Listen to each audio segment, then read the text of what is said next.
Малолетничка проституција, тема која што многу малку се опфаќа во Македонија, а е проблем кој што реално го имаме. На оваа тема разговараме со основачот и директор на првата детска амбасада во светот Меѓаши, господин Драги Змијанец. Господине Змијанец, колку е застапена малолетничката проституција во Македонија? Малолетничка проституција и малолетничка порнографија се исто така проблем, значи порнографијата е проблем затоа што интернетот е веќе достапен за мала возраст на деца, родителите отвараат профили и не водат доволно сметка дека со секое поставување на пост на фотографија дека педофилот ги следи сите постови и едноставно може да се доближи до детето, до неговиот профил, до неговите лични податоци и да воспостави контакт. А малолетничката проституција исто така застапена, дури имаме дојави на нашиот СОС телефон, каде што има случаи кога дури и има согласност и од родителите, дури и самите родители ги подведуваат, а има и родители кои недоволно посветуваат внимание на предметите кои ги добиваат подароците нивните деца, кои се вплетени во мрежата на организирана малолетничка проституција. За жал се уште ги немаме сите разоткриено кои ги користеле овие услуги. Секако ова е кривично дело кое возрастните треба да бидат свесни дека за тоа подлежат санкции, консеквенции. Бара поголема организираност и мобилност, значи на целиот систем, не само на родителите, туку и на училиштата, таму децата каде што учат, и на центрите социјална работа кои имаат голем мандат и ингеренции да ја следат семејства во дисфункционални семејства во ризик и евентуално да одземат или родителско право или да вршат поголема контрола на остварување на родителско право, строг надзор на остварување на родителско право. Малолетничката проституција постои во Република Македонија, но морам да кажам дека колку по е организиран системот на превенција и заштита и колку повеќе се работи на едукација со децата за штетноста по нивниот раст и развој и колку повеќе семејствата кои се изложени на ваков ризик се економски и социјално јакнат, толку повеќе имаме шанси да ја ставиме оваа патологија под контрола, затоа што секогаш организираната малолетничка проституција или било кој криминал е помобилен во организирањето отколку системот во превенирањето и во санкционирањето.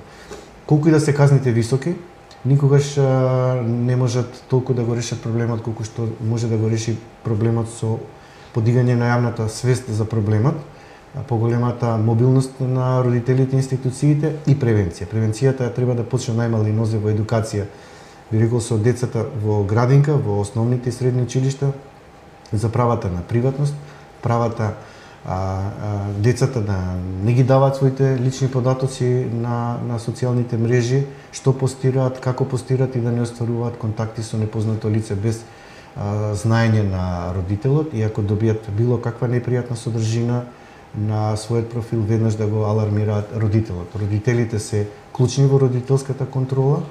Тие се всушност главните, би рекол, виновници кои допринесуваат да предаторите сексуални ги напастуваат децата преку социјалните мрежи, а од друга страна воспитно-образовниот процес е многу клучен во тоа да децата знаат дека не смеат да влегуваат во непознат автомобил, да добиваат подароци од непознати лица и да воспоставуваат контакт исто така со непознати лица.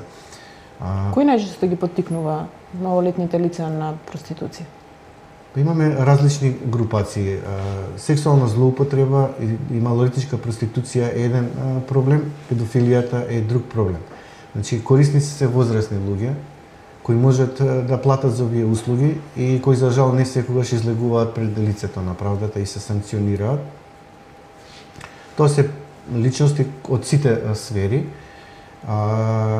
но оние кои ги подведуваат децата треба да бидат строго гонети и санкционирани од страна на државата и органите за прогон, полицијата, секако во соработка со институциите кои имаат увид на терен каква е состојбата. Тука имаат клучна улога и училишните психолози и педагози. Секако има некое однесување, промена на детето кој треба на време да го детектираат и да дојават до полицијата за да на време се превенира. А кај педофилите е друг проблем. на децата на педофилите им се познати. Тоа се пријатели, роднини, родители во многу случаеви, каде што довербата ја стекнуваат. Тоа е психичко расстройство, каде што децата се најчесто жртви на овој монструозен чин на возрастна личност кој не може да контролира нагон или либидо и кој не може сексуално да обшти со возрастна личност. И тој во континуитет ја добива довербата на детето. Дури има случаеви кога и сексуално го поттикнува и го надразнува детето, да кога ќе оствари сексуален контакт, детето се чувствува виновно за тоа што му се случило. Потоа има сигнали кога детето се повлекува во себе, родителот тоа не го препознава, педофилот му се заканува за тоа што го сторил кон него, му наметнува грижа на совест и детето во таа конфузија не може да се снајде најдобро затоа што се плаши ако го дојави случајот дека тој негов познаник ќе оди во затвор, а во некои случаи велам дека се и родители. И затоа ние инсистираме тие знаци на рано препознавање кога детето е жртва на сексуална злоупотреба, да на време детето се отргне средината каде што му се случило тоа, затоа што тоа најчесто се случува во неговиот дом, да Република Македонија отвори прифатилиште каде што првите 48 часа се клучни во згрижување на дете жртва на сексуална злоупотреба, педофилија и инцест, за да почне да се работи со детето, а воедно и осомничениот за сексуална злоупотреба, педофилија и инцест биде ставен во притвор и брзо да се донесе одлука дали е виновен осомничениот или не, и ние секогаш се залагаме за максимална казна затвор, минимум 15 години. Она што нас не загрижува што педофилите додека се во затвор нема сигурен третман. Светските искуства кажуваат дека доколку се почне навреме со психијатриски третман и медикаментна терапија, така наречена хемиска кастрација, дека педофилот има шанси од 70% да го намали процентот на 5% рецидивизам, и сметаме дека овој медицински третман на лекување на нагонот или либидото на педофилот е хумана мерка, значи не е тоа телесно казнување, туку хумана мерка која може да му помогне и на педофилот да нема рецидивизам, зашто за нас главниот проблем е рецидивизмот, да нема втор случај, трет случај, зашто за секое наредно случување на вакво тешко кривично дело кој остава најголеми трауми по развојот на детето, бараме доживотна казна затвор или целосна изолација. Значи немаме компромис за овие сексуални злосторници кои ја оштетуваат, би рекол, во срж детската личност. А децата многу често и таат, не кажуваат за ова што му се случува. И светските податоци говорат дека секое пето девојче или секое седмо момче барем еднаш во животот биле или сексуално вознемирувани или злоупотребувани. И алармантна е бројката. Значи, алармантна е бројката на годишно ниво. Има околу 255 милиони момчиња и девојчиња кои се жртви на сексуална злоупотреба, педофилија, родоскрнавење. Колку често децата жртви на педофили потоа се препуштаат на таа малолетничка проституција? Тоа не е споредливо едно со друго. Малолетничката проституција може да биде предизвикана од повеќе причини. Значи, социоекономскиот фактор, неписменоста, сиромаштијата, семејствата во ризик, изнаоѓање на алтернативни начини на ефтино заработување и добивање на средства, каде што отсуства родителската контрола и грижа и каде што макроата кои ги подведуваат девојчињата најчесто знаат како да ги внесат во оваа организирана мрежа. А има и случаеви кога зависнички или зависници од психотропски супстанции, дрога, го продаваат своето тело за добивање на одредена надоме за да може да ги задоволат потребите за психотропски супстанции и дрога, така да жртви на малолетничка проституција може да бидат сите деца независно од кој социјален слој е. Она што е главна карактеристика е што тие се секогаш на чекор понапред, значи организираниот криминал, малолетничката проституција, организираниот криминал и сајбер криминал преку социјалните мрежи се многу поорганизирани отколку превентивните проекти, активности и на граѓанскиот сектор и на институциите за да го превенираат ова. Имало случаеви кога интимната исповест на деца била објавувана на веб сајтови, реагирале или најблиски или родители кај нас и ние сме се обраќале до Министерството за внатрешни работи, до секторот за заштита од компјутерски криминал, каде што сте инсистирале таа видеоснимка или таа фотографија да биде отстранета. Во комуникација сме со Државниот завод за заштита на лични податоци, каде што повторно инсистираме на приватноста. Ние имавме обука со новинари, 3 обуки со новинари, поддршка од Министерството за труд и социјална политика, 52 новинари го донесовме кодексот како новинарите да известуваат кога децата се жртви на сексуална злоупотреба, родоскрнавање, инцест, а при тоа детето да биде заштитено, неговата безбедност и сигурност, да известуваат се со намера да го подигнат јавното мислење за проблемот, да ја подигнат мобилноста на институциите, родителите, а при тоа детето да биде заштитено и како жртва и како сведок. Имало случаеви кога сме реагирале и до основните судови, кога дозволувале на главен претрес на инсистирање на одбраната на осомничениот во случај татко кој ја подведол својата ќерка на орален секс, каде што инсистирала одбраната да се соочи детето жртва со родителот и каде што детето ја менува изјавата. Среќа што првичната изјава која била дадена во неформална атмосфера, со знаење и присуство на училишниот психолог, судијата донел одлука да се осомничениот санкционира и кривично казни.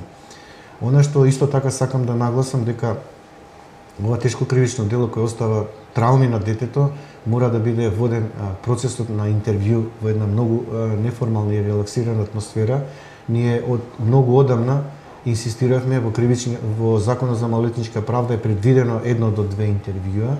Ние инсистираме на едно интервју кој ќе биде во така наречени скрин соби водено, каде што ќе биде целиот стручен тим присутен, каде што ќе се во видеозапис забележи целата случка што му се случувало на детето и преку цртежи, слики, и преку кукли, и преку разговор, и тоа да биде единствен аргумент и материјал каде што судијата на главниот претрес ќе го води процесот врз основа на тие видеоснимки. Никако соочување со осомничениот и никако дополнителна стигматизација со неколку интервјуа во полиција, во центар за социјална работа или не знам каде на суд со детето жртва на сексуална злоупотреба и педофилија. Какви се последиците од лошиот третман на децата кои што се жртви, лошото постапување кон нив, откривање на идентитет, дознавање, јавноста да дознае? Секако тоа е жигосување на детето.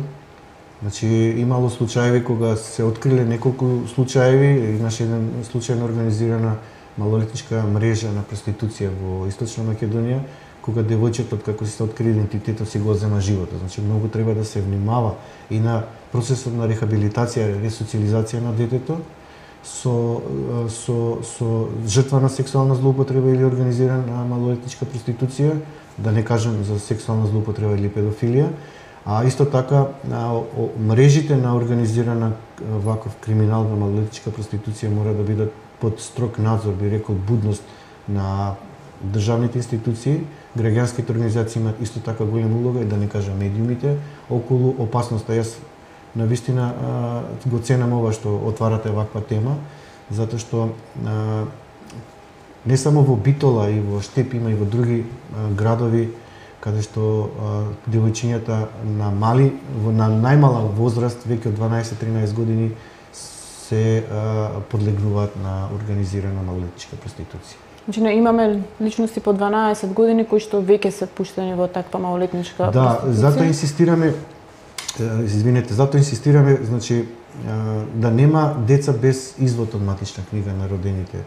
Значи строго да се внимава на не само на малолетничката проституција, туку и трговија со деца и детски органи и малолетнички организирани бракови. Оно што го ценам и јас и мојата организација е што средното образование стана задолжително и тука се намали процентот на малолетнички бракови.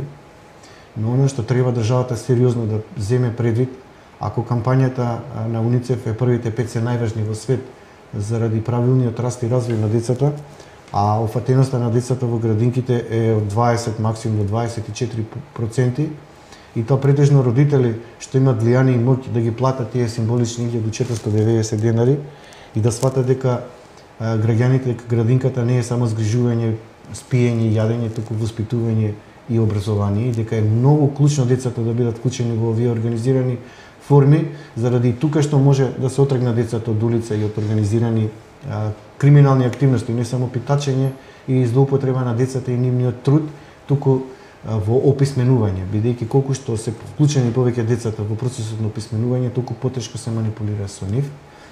Треба да има бенефиции за семејства во ризик, да се вклучат децата на време во градинките и мислам дека на тој начин со вклучување на децата во градинките ги исклучуваме не само од улицата, туку и од организираниот криминал. А кој најчесто ви ги пријавува случаеве на... За жал децата најмалку се јавуваат на СОС телефонот, иако тој постои веќе 21 година. Се јавуваат родители, познаници, соседи и дојавуваат. Ние анонимност ја држиме во тајност се додека институциите не ни побараат дојавувач, затоа што може да има и лажна дојава.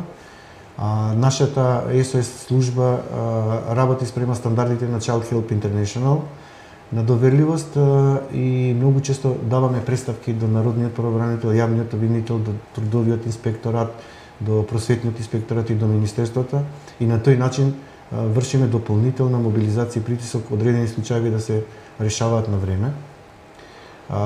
Имаме соработка со државните институции, но морам да кажам дека децата се уште немаат доверба, да не се доволно храбрени да пријават, затоа што се плашат од дополнителна виктимизација и стигматизација како заштитен сведок на дојавувач на одреден случај, да не бидат изложени на дополнителни малтретирање во докажување на вината на осумничениот. Во Србија излезе информација дека девојчињава на 12-13 години се впуштаат во малолетничка проституција за четврт бурек, за 500 српски динари и така натаму. Какви се примерите во Македонија, барем за оние што имате вие дојава кај вас? Се уште немаме толкав обем на таква организирана, би рекол, форма на проституција како што е Србија. Иако велам дека се спушта границата и дека има случаеви на девојчиња кои за мобилен телефон или за одреден надомест се го продават своето тело. Она што Србија пак од друга страна е добар пример и треба можеби во иднина да го земеме е тој Марин закон, каде што не застарува сексуалната злоупотреба на детето и нема застарување се додека не се осуди осумничениот, што е добар пример. Тие пак сега од наша страна го следат нашиот пример позитивен на превенирање на педофилијата и сексуалната злоупотреба. Се залагаат и во Хрватска и во Србија да се воведе медицинскиот третман или хемиската кастрација. Размислуваат за централниот регистар на досега осудени педофили и размислуваат за зголемување на казните. Она што исто така мислам дека Македонија виднина треба да го стори е воведување на задолжително носење на GPRS алки, кога педофилот ќе го напушти затворот, да бидат под контрола на полицијата, за да не може слободно да се движи таму каде што децата престојуваат, спортуваат, учат или престојуваат. Го спомнавте регистарот на педофили, тој постои 2-3 години во Македонија. Колку тој регистар помага во превенцијата тргнување на педофилите од намерата? Нашиот став беше дека централниот регистар треба да биде со ограничен пристап. Има и позитивни и негативни кога е од јавен карактер. Јавен карактер секој граѓанин може да го види, но постои опасност некој граѓанин да земе правдата во своји раце и да посегне по животот на педофилот и да биде гонет за насилство или за убиство во најлоша форма на случајот. Ограничениот пристап имаат увид сите оние кои ќе побараат да имаат увид, но под одредени гаранции кои ќе ги даде Министерството за внатрешни работи. Централниот регистар од јавен карактер има една негативна работа што го жигосва целото семејство. Например, еден возрасно лице, еве татко или мајка, иако 95% се машки педофили, а 95% се девојчиња жртви, многу често кога се објавува во јавност се етикетира целото семејство и децата. Значи тоа е негативниот елемент. Позитивниот е што сите граѓани имаат увид, но велам постои опасност некој изреволтиран родител, доколку тој педофил е на слобода, а е поставен на централниот регистар и лично да му пресуди. Во последните години се повеќе се откриваат вакви случаи на педофилија и малолетничка проституција. Се зголемува бројот на вакви случаи или се зголемува свесноста на луѓето дека може да побараат помош и дека ова не е табу тема за која што не треба да се разговара? Ова е хипотетичко прашање на кое исто ние сме размислувале. Имам мое толкување дека се зголеми прагот на нетолерантност кон ова патологија, кон овој проблем.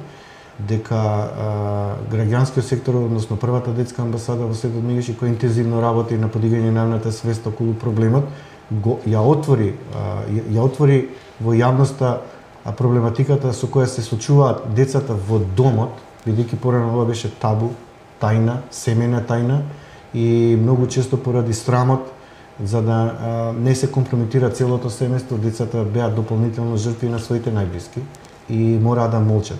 Значи, во процесот на охрабрување интензивно работевме, тука имаме голема благодарност и до медиумите, и до поголемата мобилност на родителите и државните институции, но она што следи во наредниот период е да го поедноставиме процесот на докажување на вината на осумничениот и децата да не бидат дополнително стигматизирани во процесот на докажување на вината, затоа што децата ќе бидат охрабрени да дојавуваат, дури и децата сведоци, затоа што секое премолчување значи соучесништво, и едно дете или најблизо како знае дека има сексуална злоупотреба, педофилија или инцест и премолчи за тоа, може да биде неговото дете жртва. Значи тука нема компромис, мора да се дојавува не само заради законот за семејство, каде што граѓаните се должни да пријават било која форма на насилство, туку од етички морален аспект, заради тоа што педофилијата и сексуалната злоупотреба мора да се стави под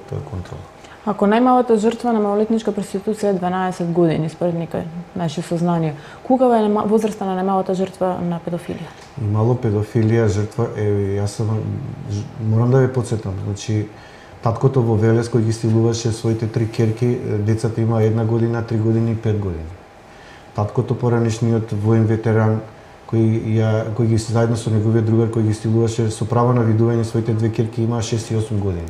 Значи најмала возраст, од ова помала нема, укажува на тоа дека ова е психичко расстройство каде што педофилот не може да го контролира својот нагон или либидо и без медикаментна терапија со психијатриски третман и строг надзор на институциите, педофилот едноставно го повторува делото во најголем број на случаи, 70% и повеќе. Македонија нуди одреден законски систем за да ги заштити децата. Зборувавме за некои работи кои што недостасуваат во тој законски систем. Што е она што според вас прво треба да се воведе за да се зајакне овој систем? Прво треба да се зајакне самоорганизираноста, самозаштитата и превенцијата кај децата. Значи децата уште од мали нозе треба точно да знаат што е дозволен допир, што не е дозволен допир. Значи, не смеа децата да го сметат за дозволен допир допирањето по интимните делови на телото, а при тоа да не кажат на своите најблиски, а ако го прави еден родителите на другиот родител. Проблемот е што детето кога ќе му се довери на еден родителите со неверица не постапуваат соодветно на првите сигнали кои детето ги дава. Не може да се совзема дека тоа може да биде незиниот сопруг или вујко, чичко и така натаму, и ненавремено реагираат и не ги препознаваат овие симптоми. Затоа ние издадовме водич, значи 2 водича до сега издадовме. Еден водич за сајбер криминал, заштита на лични податоци и како децата да внимаваат што поставуваат на социјалните мрежи, на сите можни социјални мрежи, не само на Facebook и Twitter. И вториот е водич за наставници и родители да ги препознаат првите симптоми кога децата се жртви на сексуална злоупотреба. И двата водича може да ги најдат на нашата веб страна и се достапни за јавноста. Значи, едноставно, колку и система да го мобилизираме, сепак на крај завршува дека најголемата одговорност имаат родителите. И ние не случајно неколку пати до сега организиравме неколку пораки, кампањи за одговорно родителство со пораката дали денес го гушнавте вашето дете, дали денес му кажавте на вашето дете колку го сакате и дали денес разговаравте со вашето дете. Таа емоционална врска на родител со детето е многу клучна, значи не е доволно половина час да се биде со детето, треба повеќе да се разговара, да се отвара сите теми, затоа што сепак детето во тој процес пред да влезе во било која форма на организиран криминал или малолетничка проституција или некакви обиди од страна на педофилот да го заведе детето, има одбранен процес како да реагира, но некој треба тоа да го восприеме, да го разбере и да почне комуникација. Имало случаи кога и педагози, психолози на неформален начин во училиште откривале вакви случаи, затоа што им посветиле внимание на децата. Имало дете кое се охрабрило и го доверило случајот учителот, односно психологот или педагогот. И за крај, во тек е кампањата 16 дена против насилството врз жената и девојчињата. Колку ваквите кампањи ја покриваат свеста кај луѓето за проблемот со кој се соочува општеството? Па имавме 19 дена активизам за спречување најлошите форми на злоупотреба на децата и насилство. Значи, отворено секогаш говориме дека проблемот постои. Она што нас не загрижува е и покрај тоа што велиме дека во Македонија има голем број на деца кои се исклучени од образование. Дори даваме бројки, 18.000 деци бараме Министерството за образование или Државниот завод за статистика да не потврди или демантира. Велиме дека има се уште 1.500 деца кои се без извод од матична книга на родени. Повторно бараме демант или потврда дали е точно.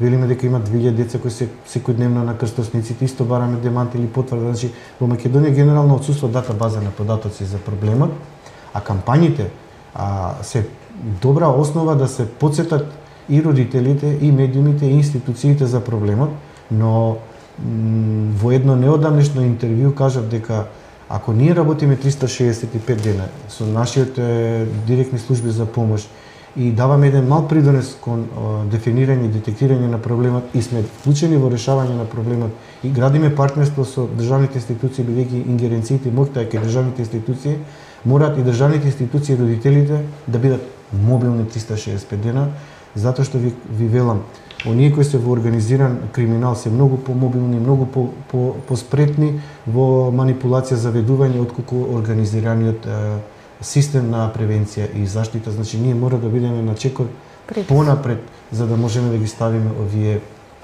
криминални активности под контрола. Ви благодарам, господин Змејан, за гостувањето во Република. И вам што ме поканете.